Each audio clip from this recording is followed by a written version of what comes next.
چاند تارے میرے قدموں پہ گرے جاتے ہیں، کربلا ہوگی تمہارے لیے تاریخ کا باب، ہم تو ہر سال اسے اشکوں میں دہراتے ہیں۔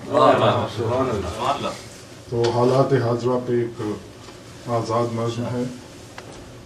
احسان فراموشوں اور ناشکروں کی اس دنیا میں حسین ابھی وہیں کھڑا ہے، لباس اس کا پھٹا ہوا ہے، ہاں گرد سے بھی ہٹا ہوا ہے، وہ اپنے اکبر کو کھو چکا ہے، وہ اپنے اصغر کو رو چکا ہے، وہ نوک نیزہ پہ کوفہ کی شہزادیوں کے بے کجاوا اونٹوں کے لامنتہا سفر کا ہم سفر ہے، وہ دربار ظلمت میں اپنی دختر کی کنیزی کے تذکرے پر آزردہ خاطر اور نوحہ گر ہے، مگر اس طوفان سے گزر کر وہ خون ناحق کی روشنی سے، جناب زینب کی بے چادری سے ہے ایسا ایک انقلاب لایا کہ تاریخ ہے جس پہ اب بھی نازاں۔ تاریخ ہی کا یہ فیصلہ ہے، یہ لوح محفوظ پر لکھا ہے کہ خدا کی وحدانیت کا پرتو حسین واحد، وہ ہر دور کی کربلا کا مجاہد، حسین اس کربلا کا غازی، حسین ہر کربلا کا غازی، حسین اس کربلا کا غازی، حسین ہر کربلا کا غازی، حل من ناصر کی آواز ہے پھر، کوئی اسے پھر پکارتا ہے، کیا کہیں کربلا بپا ہے؟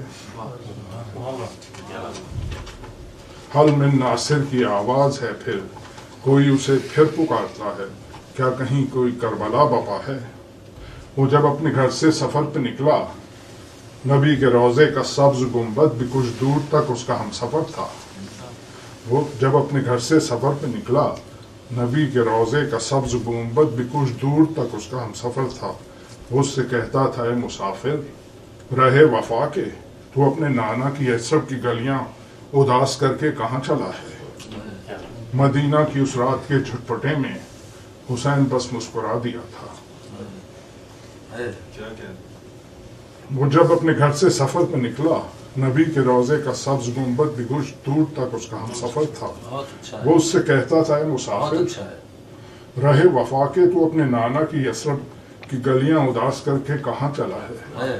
مدینے کے اس رات کے جھٹپٹے میں حسین بس مسکرا دیا تھا۔ مدینے کے احسان فراموش ساکن نماز صبح کی تیاریوں میں قرآن ناطق کے اس قافلے کو افق کی گہرائیوں میں ڈوبتا دیکھ کر اپنی تسبیح کے دانوں کو اور زور سے گھما کر خود اپنی بخشش کے سب راستوں پہ خط تنسیق کھینچتے تھے۔ مدینہ کے احسان فراموش ساکن نماز صبح کی تیاریوں میں قرآن ناطق کے اس قافلے کو افق کی گہرائیوں میں ڈوبتا دیکھ اپنے تسبیح کے دانوں کو اور زور سے گھما کر خود اپنی بخشش کے سب راستوں پر خط تنسیق کھینچتے تھے۔ خدا کے گھر سے حسین جب عازم کربلا تھا، غلاف کعبہ بھی کچھ دور تک اس کے پیچھے آیا، وہ اس سے کہتا تھا، تو اداس اور دل شکستہ کیوں ہے؟ وہ اس سے کہتا تھا، تو اداس اور دل شکستہ کیوں ہے؟ تو میرے سائے میں کچھ دیر سانس لے لے، تو اپنے نانا کی جائیں اماں کو، تو اپنے بابا کے اپنے مکاں کو اداس کر کے کہاں چلا ہے؟ حسین پھر مسکرا دیا تھا۔ خدا کے گھر سے حسین جب عازم کربلا تھا، غلاف کعبہ بھی کچھ دور تک اس کے پیچھے آیا، وہ اس سے کہتا تھا، تو اداس اور دل شکستہ کیوں ہے؟ تو میرے سائے میں کچھ دیر سانس لے لے، تو اپنے نانا کی جائیں اماں کو، تو اپنے بابا کے اپنے مکان کو اداس کر کے کہاں چلا ہے؟ حسین بس مسکرا دیا تھا۔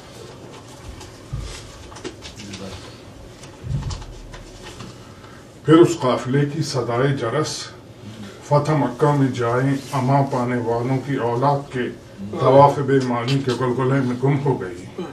وہ اجلت کے مارے نہ شکر حاجی انہیں لوٹ کر کربلا ہے جانا، مولود کعبہ کے خانوادے سے اپنے جہنم رسیدہ بزرگوں کا ہے انتقام لینا۔ اور اب حالات حاضرہ کے حسین، ظلمت کی رات اب تک ڈھلی نہیں ہے، احسان فراموشوں اور ناشکروں کی اس دنیا میں کہیں بھی جائے امان نہیں ہے. خانقاہوں کے پتھروں سے بدن ہمارے ہیں ریزہ ریزہ، حسین پھر عماریاں سجی ہیں، پھر ہاتھ بڑھتے سکینہ کی جانب. کوئی تجھے پھر پکارتا ہے، حسین پھر کربلا بپا ہے. حل میں ناصر کی آواز پر حسین بڑھ کے لبیک کہتے. حسین ظلمت کی رات اب تک ڈھلی نہیں ہے، احسان فراموشوں اور ناشکروں کی اس دنیا میں کہیں بھی جائے امان نہیں ہے. خانقاہوں کے پتھروں سے بدن ہمارے ریزہ ریزہ، حسین پھر عماریاں سجی ہیں، پھر ہاتھ بڑھتے سکینہ کی جانب. حسین پھر کربلا بپا ہے، کوئی تجھے پھر پکارتا ہے. حل میں ناصر کی آواز پر حسین بڑھ کے لبیک کہتے. آج بلند صلوات.